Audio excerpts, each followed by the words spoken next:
तो स्वागत करता हूं आप सभी का इम्पॉसिबल क्रिएटिविटी चैनल पे। दोस्तों आज के वीडियो के अंदर हम सभी बात करने वाले हैं उन कॉमन प्रॉब्लम्स की जो कि हम KK 2.1.5 फ्लाइट कंट्रोलर से जब ड्रोन बनाते हैं या फिर KK 2.1 फ्लाइट कंट्रोलर से हम जब भी ड्रोन बनाते हैं तो जो प्रॉब्लम्स हम फेस करते हैं आज उन्हीं सभी प्रॉब्लम के बारे में हम इस वीडियो के अंदर बात करने वाले हैं। तो गाइस चलिए वीडियो को शुरू करते हैं। तो जब भी हम KK 2.1.5 या फिर KK 2.1 फ्लाइट कंट्रोलर की मदद से ड्रोन बनाते हैं तो हमें काफ़ी ज़्यादा यहाँ पे प्रॉब्लम देखने को मिल जाती है, जैसे कि हमारा जो ड्रोन है वो आर्म नहीं हो रहा, या फिर आप कहते हैं कि स्टेबिलिटी का प्रॉब्लम हो जाता है, टेक ऑफ सही तरीके से नहीं हो रहा, या फिर सेल्फ लेवल सेटिंग्स का प्रॉब्लम हो जाता है, या फिर फ्लाई करते वक्त कुछ प्रॉब्लम्स होते हैं। तो इन सभी प्रॉब्लम को हम एक एक करके डिस्कस करने वाले हैं। सबसे पहले बात करते हैं नॉट आर्मिंग प्रॉब्लम की। तो यहाँ पे आर्मिंग के लिए आपको सबसे पहले इंश्योर कर लेना है कि आप रडर की स्टिक को सही तरीके से मूव कर रहे हैं। यदि आप रडर की स्टिक को सही तरीके से मूव कर रहे हैं एकदम पूरे परफेक्ट तरीके से और आपके फ्लाइट कंट्रोलर के अंदर कोई भी एरर नहीं दिखा रहा, जैसे कि यहाँ पे अभी एरर शो रहा है नो योर इनपुट, क्योंकि यहाँ पे मैंने किसी भी ट्रांसमीटर और रिसीवर का कनेक्शन नहीं किया, इसलिए यहाँ पे मेरे को एरर शो हो रहा है। बहुत सिंपल सी बात है। पर यदि आपने ड्रोन बनाया है, यहाँ पे तो मैं इंडिविजुअली फ्लाइट कंट्रोलर की मदद से आपको यहाँ पे दिखा रहा हूँ कि किस तरीके से प्रॉब्लम को सॉल्व करना है। यहाँ पे मैं एक पर्टिकुलर ड्रोन की मदद से नहीं दिखा सकता, क्योंकि ऑफकोर्स उसके साथ कॉन्फ़िगरेशन चेंज करना थोड़ा डिफिकल्ट होता है और वहाँ पे वीडियो बनाना भी डिफिकल्ट हो जाता है। इसलिए अगर एरर दिखा रहा है तो आर्म नहीं होगा, या फिर आप स्टिक को सही की तरफ मूव नहीं कर रहे हैं तो आर्म नहीं होगा। दो रीज़न है। एक यहाँ पे होता है ऑप्शन ऑटो डिसआर्म का। जी हाँ गाइस, यहाँ पे हमें ऑप्शन देखने को मिल जाता है ऑटो डिसआर्म का।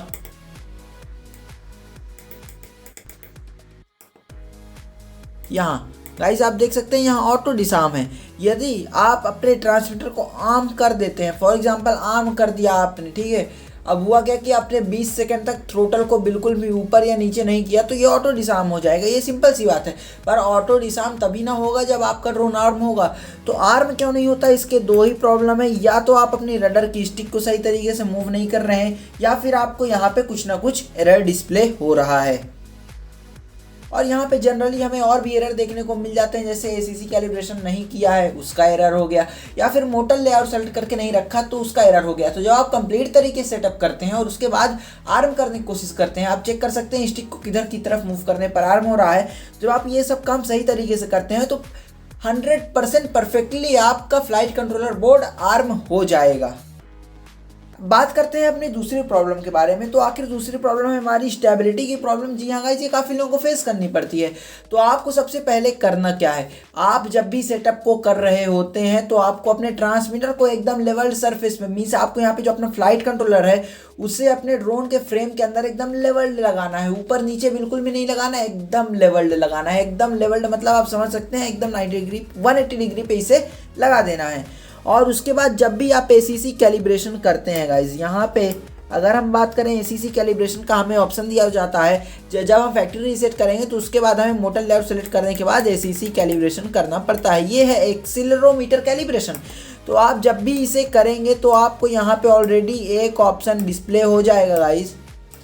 यहाँ पे मेरा ओपन, ये आप देख सकते हैं यहाँ पे आपको एक ऑप्शन डिस्प्ले होता है, place the aircraft on a level surface and press continue, then flight controller will then wait 5 second to let the aircraft settle down. तो अक्सर हम लोग करते क्या है, अपने यहाँ पे ये बोल रहा है भैया लेवल्ड सरफेस के अंदर रखो, 180 डिग्री के अंदर रखो, पर हम लोग अक्सर करते क्या है, लेवल्ड सरफेस के अंदर नहीं रखते, जिससे ACC कैलिब्रेशन की जो वैल्यू है वो गलत आ जाती हैं। और यहाँ पे मैं एक चीज़ आपको और बता देता हूँ, इस कैलिब्रेशन को कंप्लीट होने के बाद आपकी जो भी वैल्यूज़ आए, आपको यहाँ पे कोशिश क्या करना है गाइस, यदि आपका लेवल्ड सरफेस होगा तो आप देख सकते हैं यहाँ पे X और Y में ज़्यादा डिफरेंस नहीं होना चाहिए। 4, 5, 6 तक का डिफरेंस चलता है भाई, ऐसा नहीं कि 20 का डिफरेंस हो गया, 25, 30, 40 का डिफरेंस हो रहा है। तो यहाँ पे X और Y की वैल्यू अराउंड सेम होनी चाहिए, अराउंड सेम होनी चाहिए। परफेक्टली सेम है तो और भी अच्छी बात है, पर अराउंड सेम होनी चाहिए। और आपका सरफेस जिसमें आप ड्रोन को रख रहे हैं वो लेवल्ड है कि नहीं, आप इस बात से अंदाजा लगा सकते हैं। अपने मोबाइल में रख दीजिए, अपना मोबाइल वहाँ पे रख दीजिए। हमारे मोबाइल में लेवलर का एक एप्लीकेशन होता है कंपास के अंदर,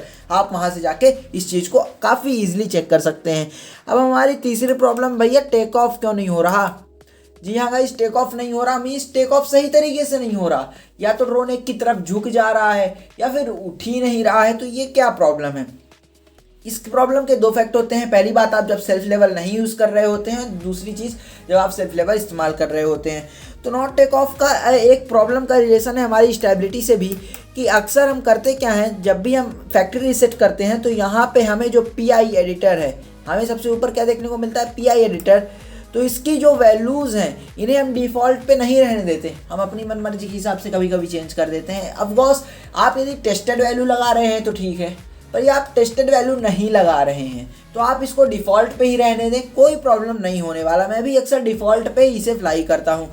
तो टेक ऑफ और स्टेबिलिटी में ये प्रॉब्लम होता है कि अक्सर आप PI एडिटर में अपने मन से वैल्यू चेंज कर दी आपने, आपको नॉलेज तो है नहीं कि वैल्यूज़ का एडजस्टमेंट किस तरीके से करना है, आपने वैल्यूज़ चेंज कर दी तो इसीलिए सही तरीके से टेक ऑफ नहीं होता। तो यदि आपको दो ही कंडीशन में एक ही कंडीशन में इस वैल्यू को चेंज करना है, जब आपको परफेक्टली मालूम हो, टेस्टेड वैल्यू मालूम हो, आपने कहीं पे वीडियो देखा और उस वीडियो में करके दिखाया भैया इन वैल्यूज़ के अंदर टेस्ट, और यदि नहीं है तो आपको डिफ़ॉल्ट पे रहने देना है, कोई भी ज़्यादा अच्छा खासा फ़र्क यहाँ पे नहीं पड़ता है। इसीलिए हमारा कभी कभी टेक ऑफ भी नहीं होता। और बात करते हैं जब हम सेल्फ लेवल इस्तेमाल कर रहे होते हैं, तो सेल्फ लेवल इस्तेमाल करते वक्त हम चलते हैं अपने थोड़ा सेल्फ लेवल सेटअप पर। यहाँ पे गाइस ये हमारा सेल्फ लेवल सेटअप, तो यहाँ पे सेल्फ लेवल के अंदर P गेन होती है, P लिमिट होती है, ACC trim road, ACC trim pitch. तो आपको P गेन और P लिमिट को तो कुछ नहीं करना, इसे डिफ़ॉल्ट पे रख रहने देना है। आप चाहें तो कर सकते हैं टेस्टेड वैल्यू, बाकी मैं तो डिफ़ॉल्ट पे ही रखता हूँ। अब बात करते हैं एक्सीलरोमीटर ट्रिम रोल और एक्सीलरोमीटर ट्रिम पिच। यहाँ एक्सीलरोमीटर हम ACC की बात कर रहे हैं। तो इन दोनों की वैल्यूज़ को आप एडजस्ट करके आप अपने ड्रोन को प्रैक्टिकली टेस्ट करके, जिसके ऊपर मैंने काफ़ी डीप में वीडियो पहले ही बना रखा है सेल्फ लेवल सेटिंग्स का, आप चाहें तो हमारे KK 2.1.5 फ्लाइट कंट्रोलर की प्लेलिस्ट में जाकर के उस वीडियो को देख सकते हैं। वहाँ पे मैंने एक्सप्लेन किया है हर एक चीज़ सेल्फ लेवल सेटिंग्स के बारे में। तो यहाँ पे जो ACC ट्रिम रोल है उसकी मदद से आप एडजस्ट कर सकते हैं यदि आपका ड्रोन डिसबैलेंस फ्लाई कर रहा है या एक की तरफ झुक रहा है आप, और ACC ट्रिम पिच, ये दो चीज़ों की मदद से आप इस्तेमाल इसका कर सकते हैं। एक डायगोनली मैं बात कर रहा हूँ, एक डायगोनल एक एरो, इसके लिए वहाँ पे आपको सेल्फ लेवल सेटिंग के वीडियो के अंदर हर एक चीज़ एक्सप्लेन की गई है। तो हो सकता है यदि आप सेल्फ लेवल सेटिंग इस्तेमाल कर रहे हो, आप सेल्फ लेवल सेटिंग को ऑन करके रखे हैं भाई, ठीक है ना। अब ऑन कैसे करते हैं इसकी बात कर लेते हैं। यहाँ पे तो हम चलते हैं अपने मोर सेटिंग पर, और यहाँ पे सेल्फ लेवल ऑक्सिलरी मतलब हम 5th चैनल से अपने ऑन कर लेंगे, वेरी सिंपल। तो यहाँ पे अब बात करें तो सेल्फ लेवल सेटिंग में आपको यदि ऑन है आपका सेल्फ लेवल सेटिंग, हालांकि अभी तो मेरा ऑफ है, पर अगर आपका ऑन है तो वहाँ पे आपको क्या करना है, उस वीडियो को आप चाहें तो देख सकते हैं, प्रेफर करता हूँ मैं आपको वो वीडियो देखना, और वहाँ पे फिर आप वैल्यूज़ को एडजस्ट कर सकते हैं और उसके बाद उन वैल्यूज़ को वहीं पे रहने दें, उन्हीं वैल्यूज़ को एडजस्टेड रहने दें वहाँ पे जब तक कि आप फ्रेम चेंज नहीं करते हैं। आपका ड्रोन काफ़ी ज़्यादा स्मूथ फ्लाई करने वाला है और टेक ऑफ भी अच्छे तरीके से करेगा, फ्लाई भी स्मूथ करेगा। PI एडिटर की वैल्यू अपने से चेंज नहीं कर दें, या तो टेस्टेड वैल्यू लगानी है या फिर डिफ़ॉल्ट पे रहने देना है।